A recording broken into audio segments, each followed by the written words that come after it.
Guys, morning. Good morning guys. Update ko lang kayo sa yung nilagyan ko ng tagging kahapon. Yung parang may hika at nahirapang huminga. Dito guys, wala na. Namatay guys. Dalawa silang namatay.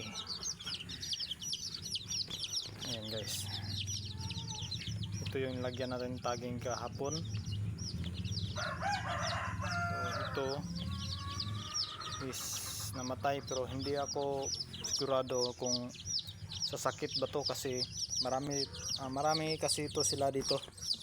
Sa palagay ko is napakan lang siya ng mga malalaki kasi yung mga malalaki na anak ni itim na may tagging na green, yung inahin nila is dito ko rin nilagay.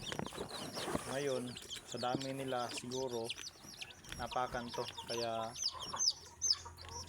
yung mga malalaki nilipat ko na ngayong umaga, pero wala na, patay na to. So tingnan natin.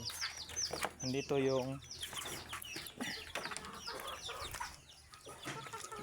na yung mga yung anak ng itim may tagging green, yung inahin. Ayan sila guys. So ngayong umaga ko lang dito nilipat kasi nakita ko na doon na namatay na yung namatay yung dalawa doon. Sa palagay ko kasi is parang napakan lang nila kasi ang laki na, tapos ang liliit ng yung iba kasi tatlong inahin kasi yun. Nilagay ko lang sa isang kulungan, kaya ayun ang nangyari. So ayan, sana may natutunan naman tayong aral. Mahirap talaga. Alam ko naman na hindi dapat alam ko naman na hindi dapat talaga isama yung mga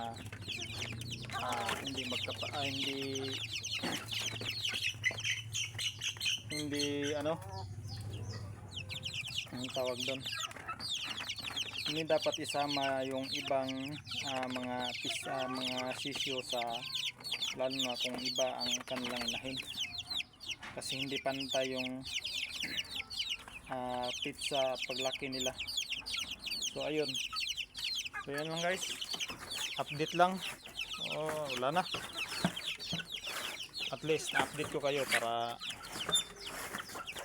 share tayo dito. So ito rin yung mga